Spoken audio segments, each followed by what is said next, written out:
अगर आप सीटेट की तैयारी कर रहे हैं तो आपको जानकारी होगा कि सीटेट के पेपर 1 में 150 प्रश्न जो है पूछे जाते हैं। उसमें ईवीएस से 30 प्रश्न पूछे जाते हैं। तो आज हम इस वीडियो में ईवीएस की तैयारी के लिए प्रश्न लाए हैं, जिसकी अध्ययन से आप जो है इस साल सीटेट के परीक्षा में अच्छे से अच्छे अंक जो है प्राप्त कर सकते हैं। आपको जानकारी होगा कि ईवीएस से प्रश्न जो है एनसीईआरटी के बुक से पूछे जाते हैं और एनसीईआरटी के बुक का प्रारंभ क्लास 3 से होता है। तो आज हम इस वीडियो में क्लास 3 के एनसीईआरटी का निचोड़ हम लाए हैं, जिसके अध्ययन से आप निश्चित जो है लाभान्वित होंगे। तो बिना समय गंवाए हम चलते हैं कि आज का जो है तो एनसीईआरटी के क्लास 3 में कौन कौन सा ऐसा पॉइंट है जिसको तैयारी करने के लिए हर एक स्टूडेंट को जानना चाहिए।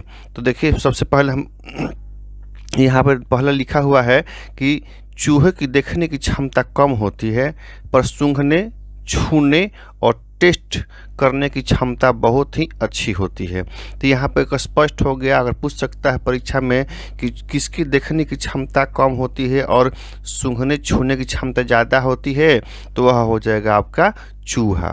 इसके बाद देखिए, दूसरा यहाँ पर टॉपिक पॉइंट है कि नागपुर के लोग दाल में चीनी डालते हैं। तो पूछ सकता है प्रश्न में कि कहाँ के लोग जो है दाल में चीनी डालते हैं, तो नागपुर के लोग जो है दाल में चीनी डालते हैं। इसके बाद तीसरा जो मुख्य बिंदु है वह है कि डांस में हाथ और चेहरे के जरिए भावनाएं दिखाई जाती है, जिन्हें मुद्रा और भाव कहते हैं।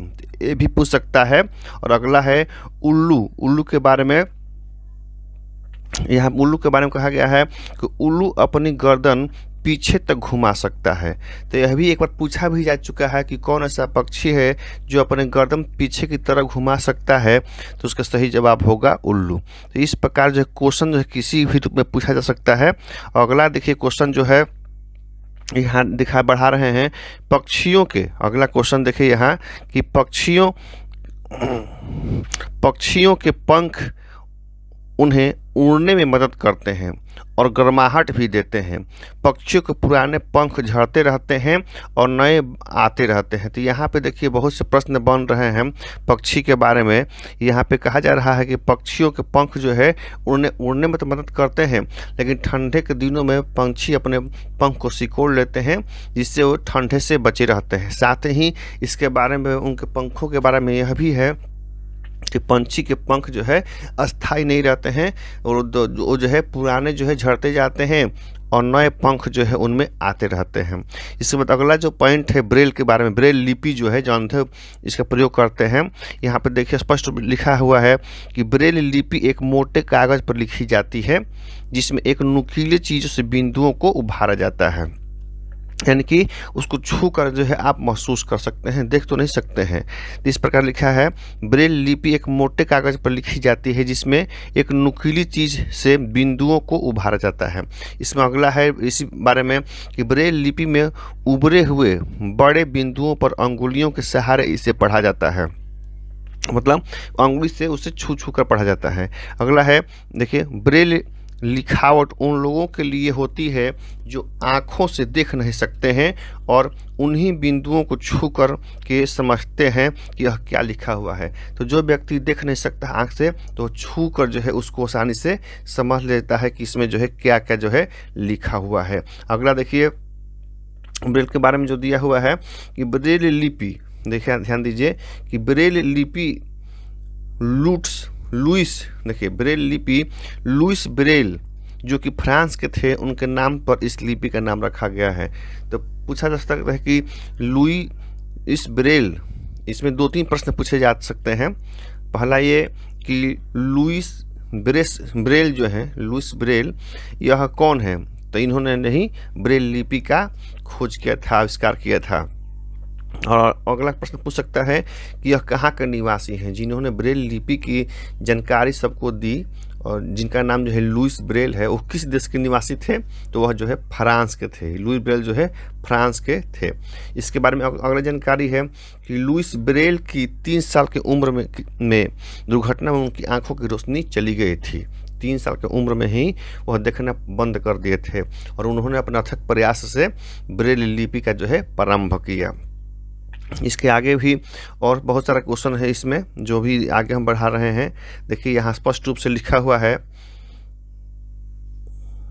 लुइस ब्रेल, यहाँ देखिए, लुइस ब्रेल की पढ़ाई में रुचि थी तो वह पढ़ने लिखने के लिए विभिन्न नए तरीके सोचते रहते थे। लुइस ब्रेल की पढ़ाई में रुचि थी तो वह पढ़ने लिखने के लिए विभिन्न नए तरीके सोचने लगे। उन्होंने जो तरीका निकाला बाद में उसे ही ब्रेल स्क्रिप्ट के नाम से जाना गया। तो यहाँ यह स्पष्ट है कि लुइस ब्रेल जो है देख नहीं पाते थे और उन्होंने जो सहायता लिया टेक्निक का, पढ़ने का टेक्निक का, उससे ही भविष्य में जाकर जो है ब्रेल स्क्रिप्ट कहा गया। अगला है कि यह स्क्रिप्ट 6 बिंदुओं पर आधारित थी। अब यह कंप्यूटर के प्रयोग से भी लिखी जा सकती है। तो जो ब्रेल लिपि है उसमें 6 बिंदु हैं, उस 6 बिंदु के आधार पर ही पूरी बातें लिखी जाती है।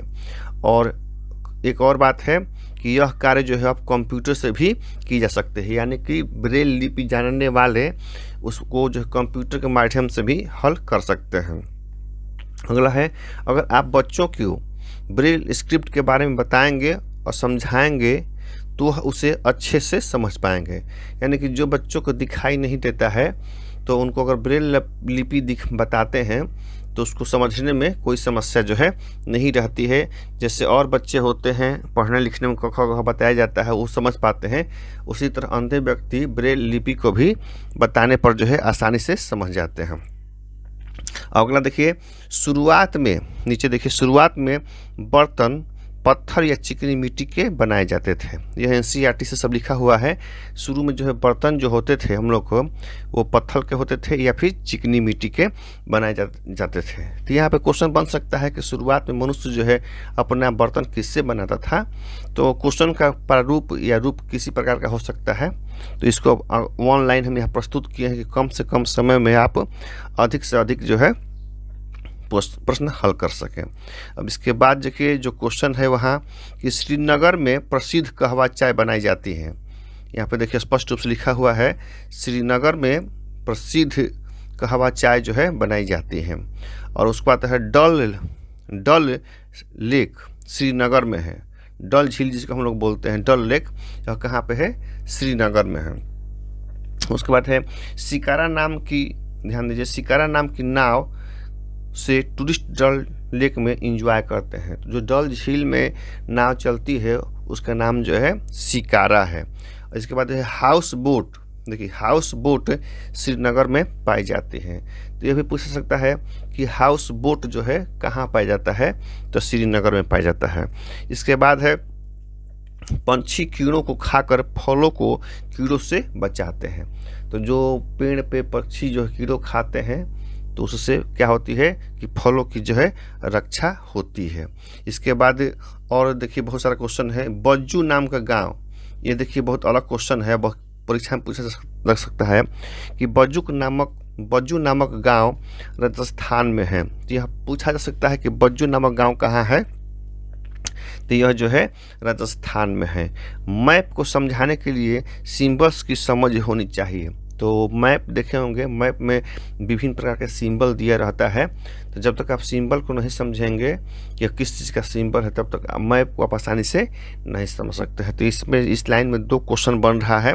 एक होता है बज्जू नामक गांव राजस्थान में है, और मैप को समझने के लिए सिंबल्स को समझना आवश्यक है। इसके बाद अगला क्वेश्चन जो बन रहा है, रीयूज वाटर, रीयूज, ध्यान दीजिए, रीयूज वाटर के बारे में डिस्कशन करने से बच्चों में जल संरक्षण के प्रति जागरूकता आएगी। यह ऑप्शन पर डिपेंड कर रहा है क्वेश्चन, मतलब कि पानी को पुनः यूज करने की आप चर्चा करते हैं क्लास में, तो बच्चों में जो है जल संरक्षण की भावना का विकास होता है। इसके बाद देखिए एक बहुत इंपॉर्टेंट है, हांगकांग में सांप खाए जाते हैं। यह एक देश है जैसे भारत है, तो हांगकांग में सांप खाए जाते हैं और उसके सूप को, मतलब कि उसके सूप जो होती है उसको लिंग हु फेन कहते हैं। सांप के जो होता है उसको पीस कर जो है उसको सूप बनाए जाते हैं और जिससे वहाँ के लोग काफ़ी पसंद करते हैं। और उसका नाम जो है लिंगहू फेन है। सांप के जो जूस बनाए जाते हैं जो कि ह्वांगकांग में खाए जाते हैं, उसके सूप को लिंगहू फेन जो है कहा जाता है। और अगला क्वेश्चन जो है देखिए कश्मीर के बारे में है कि कश्मीर में देखिए यहाँ कश्मीर में सरसों के तेल में मछली को पकाकर खाते हैं, जबकि गोवा में नारियल के तेल को मछली को पकाया जाता है। तो यह अंतर है, कश्मीर में जो है सरसों होता है और वहाँ के लोग सरसों के तेल में जो है मछली के पकाते हैं, जबकि गोवा है वहाँ जो है नारियल तेल अधिकता होती है, इसलिए वहाँ मछलियों को जो है नारियल तेल में पकाया जाता है। इसके बाद देखिए टैपियोका, ये बहुत इंपॉर्टेंट है, इससे पूछ सकते हैं कि टैपियोका एक प्रकार का फल है जो केरल में उबालकर खाया जाता है। इसके बाद बल्चर देखिए, बल्चर या गिद्ध मरे हुए जानवरों को खाते हैं। यह जो है हमला नहीं करते हैं, जैसे बाज है कि जिंदे पक्षियों पर अटैक करके और उन्हें जो है खाता है और उसका खून पीता है, लेकिन बल्चर जो है गिद्ध जो होते हैं यह अटैक करते नहीं हैं बल्कि मरे हुए जानवरों को खाते हैं। और उसके बाद है हमिंग बर्ड।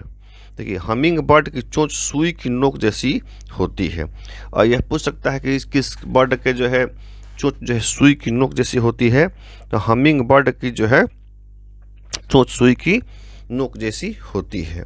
अब अगला क्वेश्चन देखिए चलते हैं, कबूतर के बारे में है।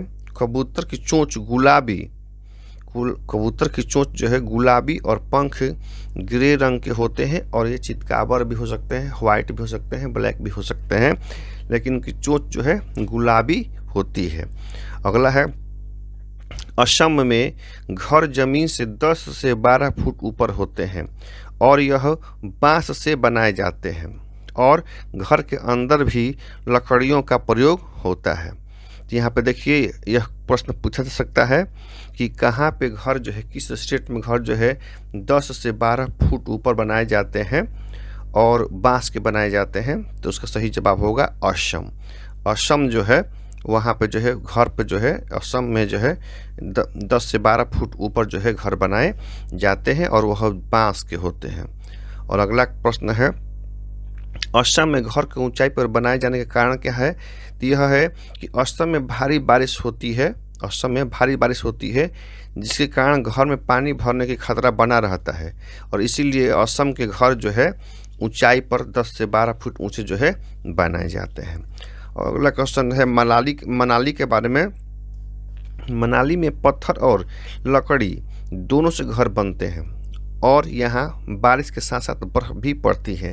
तो यहाँ अंतर है, असम में घर जो है 10 से 12 फुट ऊपर बनाए जाते हैं और बांस के बनाए जाते हैं, वहीं मनाली में पत्थर और लकड़ी दोनों से घर बनते हैं, पत्थर और लकड़ी, और यहाँ बारिश के साथ साथ बर्फ भी पड़ती है। तो असम में खाली बारिश होती है जबकि मनाली में बर्फ भी पड़ती है। तो यही दोनों में क्या है, अंतर है। अगला देखिए क्वेश्चन है राजस्थान के बारे में है, और यह भी बहुत ही इंपॉर्टेंट है राजस्थान के बारे में कि राजस्थान में मड जो कि एक प्रकार गीली मिट्टी के हैं घर बनाए जाते हैं और छत झाड़ियों से बनती है। राजस्थान में ध्यान दीजिए, राजस्थान में मड जो कि एक प्रकार की गीली मिट्टी है के घर बनाए जाते हैं और छत झाड़ियों से बनते हैं। उसके बाद अगला प्रश्न है राजस्थान के लोग टैंक को टंका भी कहते हैं। राजस्थान के लोग टैंक को टंका भी कहते हैं। उसके बाद है राजस्थान के लोग अपने घर में आंगन में गड्ढा बनाते हैं। राजस्थान के लोग अपने घर के आंगन में गड्ढा बनाते हैं जिससे कि अगर वहाँ बारिश हो तो वहाँ पानी जो है स्टोर हो सके, और इसी में राजस्थान से ही संबंधित है। राजस्थानी लोग छत को ढलानदार बनाते हैं जिससे वह बारिश के पानी को इकट्ठा करते हैं और उसका उपयोग दैनिक जीवन में